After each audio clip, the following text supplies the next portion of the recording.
In this video, I'm going to provide all the questions that were asked to me in my recent Accenture interview. So let's get started. So the first question was that we have a form that has multiple fields inside it, and when user will enter the data inside that form, we need to submit the same data within Salesforce. How would you do that? So let's view how it basically would look like. So let's say we have a simple form, right? We have a simple form which will have multiple fields inside it, right? I'm going to say two fields right now, and there will be a button as well. And we have Salesforce at the other end, right? This is an LWC form, and sorry for my diagram, but yeah, this is what the form is. And I will have a Salesforce org as well.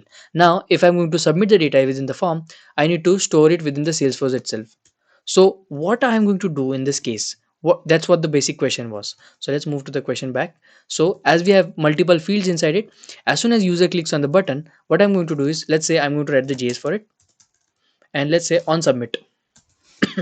I've written a method on submit, and here what I'm going to do is I'm going to get var array, and here using this dot template dot query selector all, I'm going to get all the lightning inputs, right? I'm going to get all the lightning inputs, and over this array I'm going to use for each,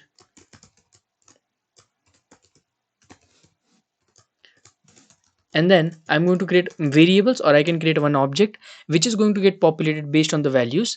And then once that whole object has been populated, once that whole object has been created, I will make an imperative call to Salesforce where I'm going to send all the whole object itself to the Salesforce itself, and then I'll write an apex class which is going to insert the record in a particular object, or that particular object JSON object into a particular Salesforce object. So that's what I'm going to do in this scenario.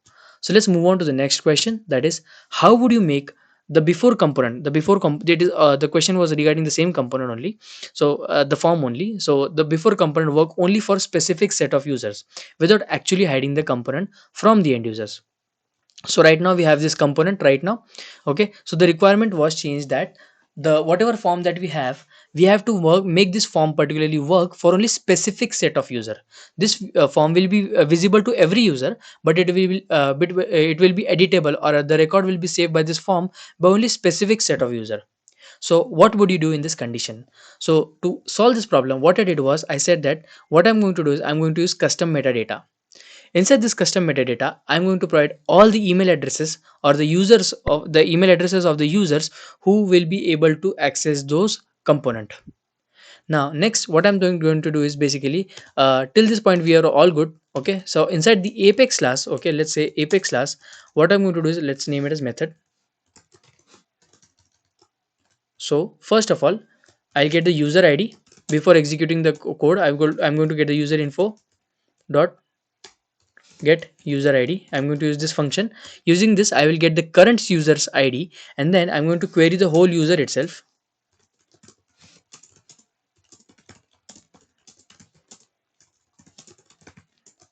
Id in or equals to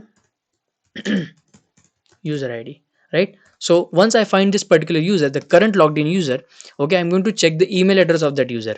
Okay, if the user.email, okay, is within that metadata, okay, if it is includes within that metadata, I'm just writing the pseudocode, okay, within that metadata. So basically in metadata we are going to store all the users email address for which this particular code should run to, right?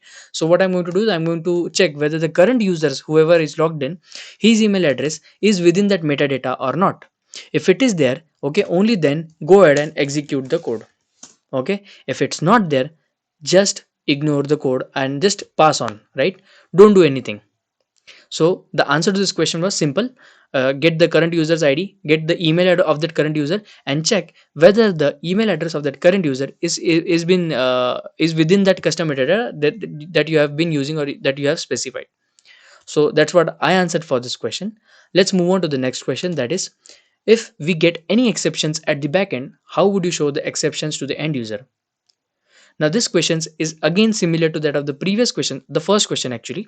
So that is again regarding the form. If you are going to submit the form, and if you get some kind of exception, and if you want to show that exception as a toast to the end user, how would you do it? So the answer to this was what I answered over here is that inside the Apex class, okay, whatever Apex class that I'm going to use, okay, let's name it as Apex. Okay, let's name it as method. Okay, I will have a try and catch inside it.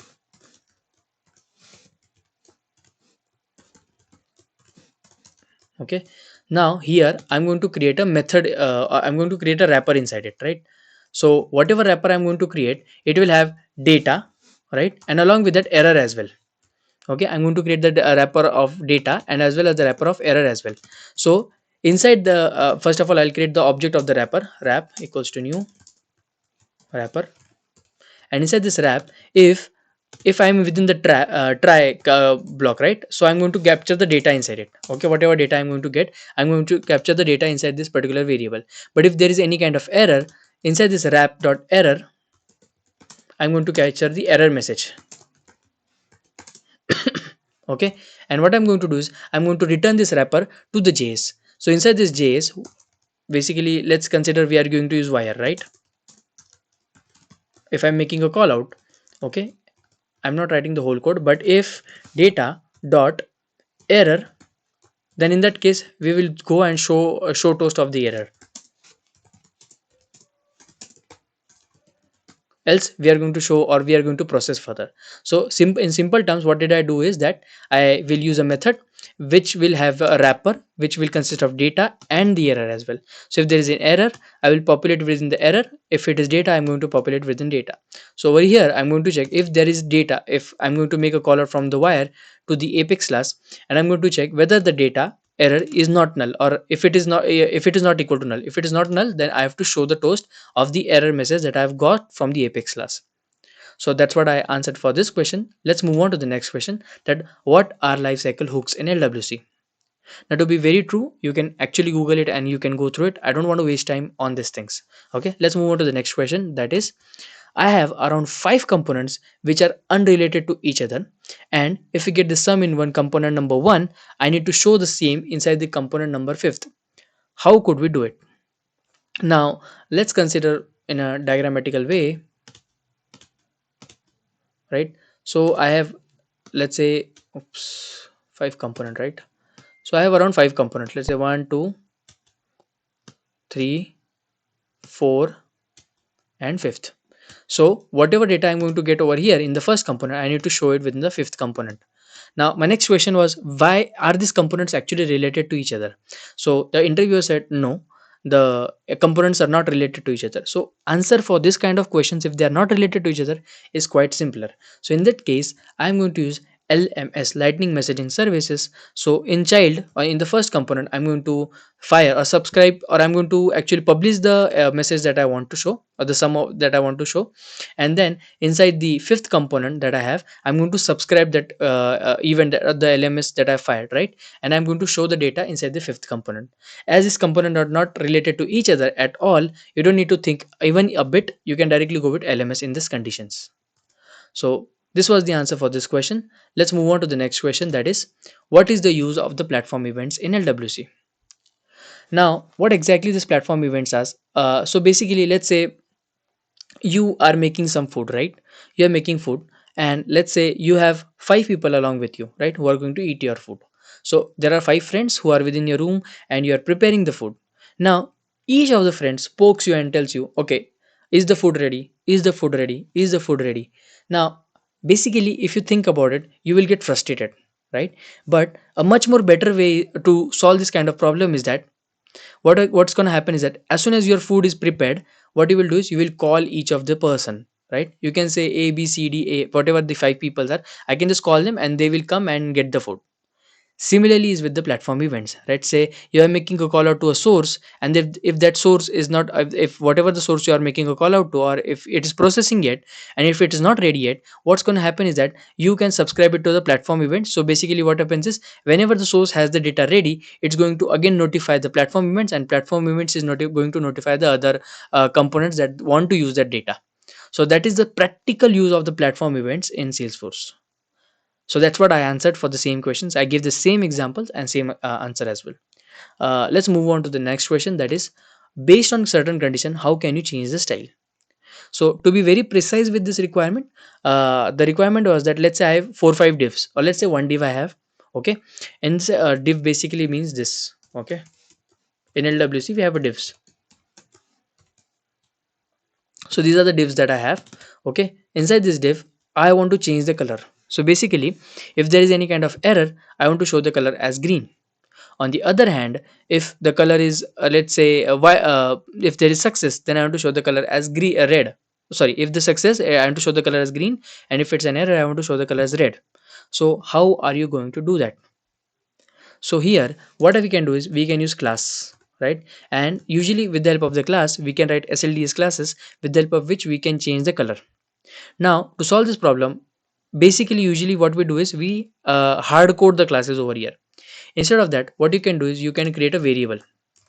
Let's say class name, right? And inside the JS, okay, what you can do is let's say my method, or whatever it might be.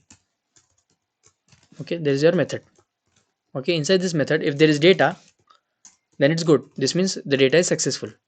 But else, if there is an error, then you want to show that error message, or you want to change the color of this thing, right? So what you can do is you can create a variable inside this, and I'm going to refer the same. Okay, this dot class name equals to, I'm going to make red. I'm just writing the code, but the for making actually red it would be different, but I'm just writing the code. Okay, and it would be green in this condition. So what's going to happen is that if there is data, this variable is going to become green, and it's going to make this division as well as green.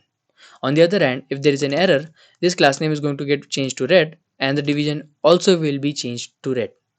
So actually this is not the exact code, but that's what the pseudocode, that's what I described, and yeah, that was accepted as well. So let's move on to the next question, that is how do you expose resources as REST API and the SOAP API? So REST API is quite easier. In the REST API, use at the rest resource, and you provide the URL mapping, and I think so you already are aware of these things, right? But in the case of the SOAP API, you are going to use web service. So every method that you want to expose to the external system, instead of writing a REST resource, you are going to use web services, so that your particular method will be exposed as the SOAP API in Salesforce. So let's move on to the next question. So I have an LWC component which can be used by multiple user. And now let's say some user is using that LWC component, and if he clicks on the button, we need to bring the data only for this user from the external system and show it within the Lightning data table. How are you going to do that? So again, this was also a very simpler question as compared. So there is a Salesforce system, and there is an external system as well. Okay, so let's say I as a user logs into this Salesforce, and I want to get some kind of data. Okay, and that data is available within this external system. So on the click of the button, let's say I have a button over here. On the click of the button, what I want to do is I want to pull the data from the external system, and I want to show it within this LWC component. So that's what the basic requirement was. So first of all, what they wanted to know is how I'm going to pass the parameter, number one, what parameters I'm going to pass, number one, and number two is that how are we going to fetch the parameters at the other end as well. So one of the most important thing is that in the external system there must be some unique ID that can be considered as email of the end user. Okay, so let's say I am the user. Okay, I am my email address is used as an foreign key in that external system, right? So let's say whenever I'm going to log into this LWC component and I'm going to click on this button, again just like the previous, and I believe over here I did it right. Yeah, user info dot get user id, I'm going to get the email address of my current user that has been logged in, and then using this email address I'm going to pass this email address. Basically, let's go copy paste this code. Let's move on to the next component. Yeah, so here what I'm going to do is I'm going to write a future apex, right, at the rate future apex, and future call out equals to true.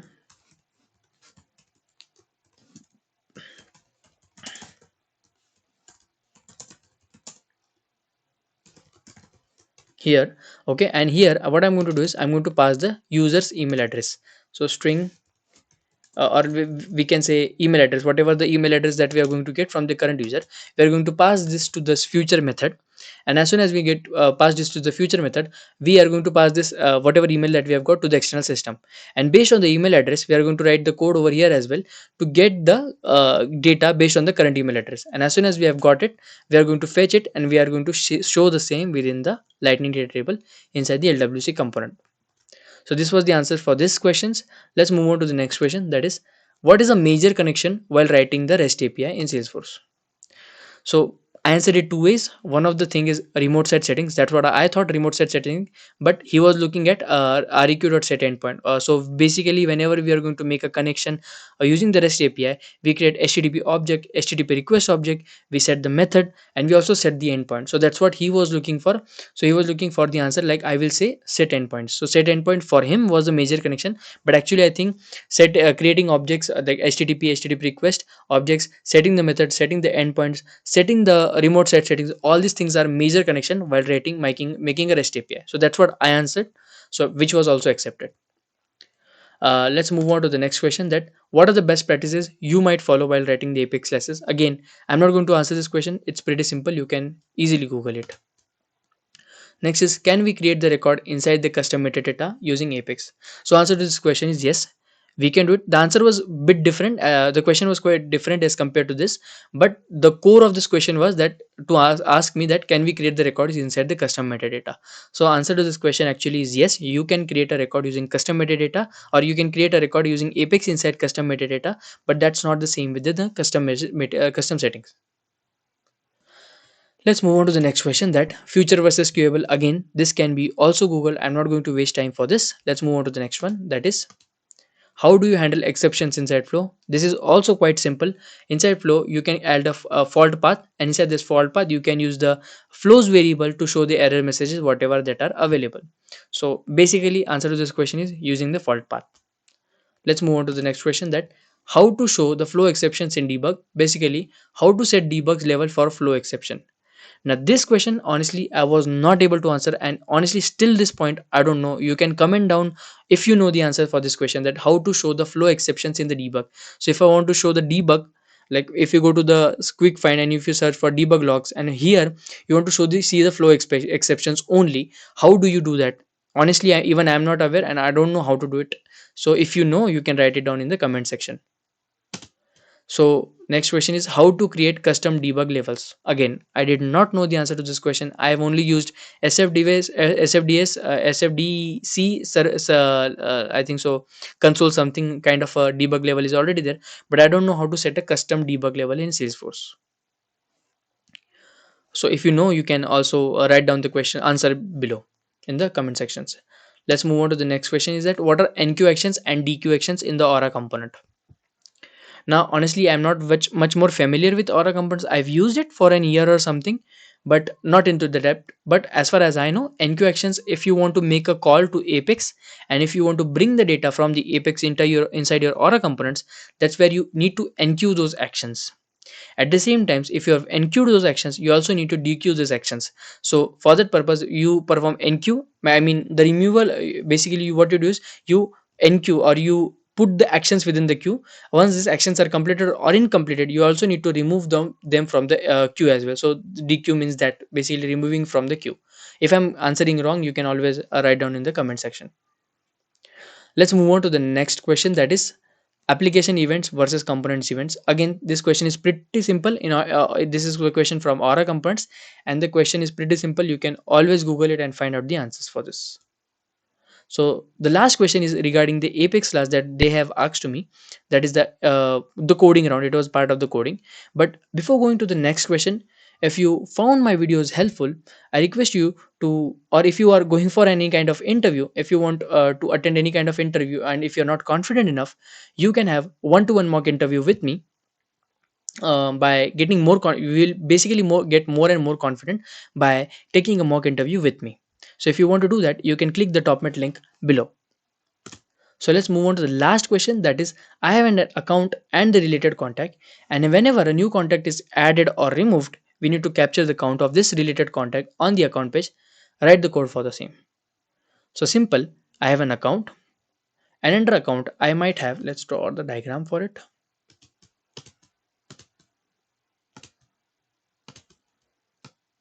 So I have account, and under account I can have multiple contacts, right? I can have multiple contacts. Now let's say if I delete this contact, basically I need to capture the count of this contacts on the account. So right now, as there are, I think so, 5, so count should be 5 over here. If I remove one of them, the count should get updated to 4. If I add one of them, again it should get updated to 5, and if I add one more, then it should be getting updated to 6. So basically I had to just maintain the count on the account, so I had to write the code for the same. Now to write the answer for these questions, what we can do is you can write a trigger on the contact object. So I'm going to create a trigger, my trigger, that is the trigger name on contact. After insert, after delete.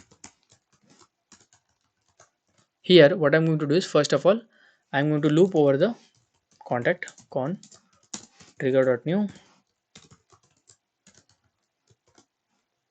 and then I'm going to create a set of ID.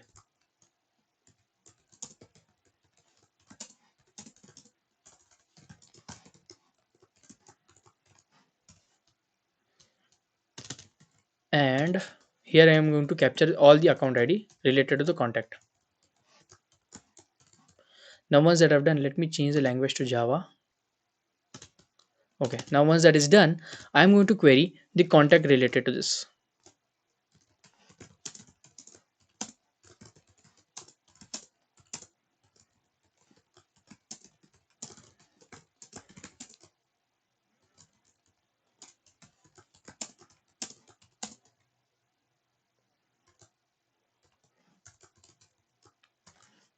So basically what I've done is I've queried all the contacts related to that particular account. Next, I'm going to create the map of ID comma list of contact.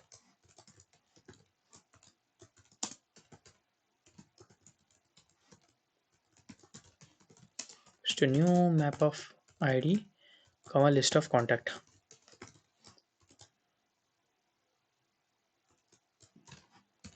Okay, within this map, what I'm going to do is I'm going to capture which account is leaded to, or which account is tagged to which contact, right? So for this purpose, for already we are on the for loop. So if dot contains key con dot account ID, if we already have, let me write first the code. Okay, if the account ID is already available in the map, so all I have to do is basically only one account will be tagged to all the contacts, right? Or for any of the contact, there will be only one similar account or something like that, right? So what I'm going to do is for each of the contact, if it's already within the key set, or if it is already within the map, this means the account is already there. We just need to append the contact related to that account. So for this purpose, I'm going to copy this, and for the same account ID, I'm going to add the contact to it. So I'm appending the appending the contact to this account ID, right? And if it is not within that map, this means it's a new contact and new account ID. So I'm going to put con dot comma new list of.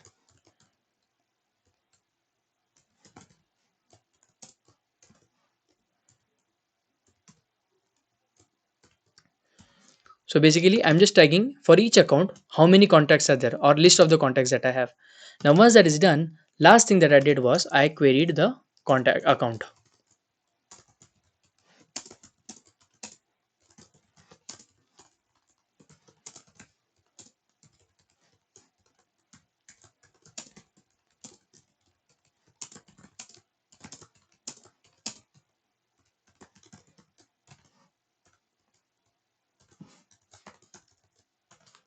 So here inside this acc.count underscore see, I have what I've done is I've used this map dot get con dot account ID, or con dot, sorry, not con, acc dot id. So using this, what I'm going to get, as soon as I pass the account ID, I'm going to get the list of the contact that is related to that, right? But I don't want the list. Out of this, I just want the size of the contact, size of that list basically.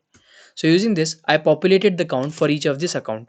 Now once that is done, Basically I'm going to do is I'm going to just create a list and update that list. That's it. Okay, so in simple terms, what I did over here is, first I captured all the account IDs. Okay, now once that is done, I got all the contacts related to that account ID, and then I created a map. Okay, so for which contact, the list of the for which account, the list of the contact that are related to.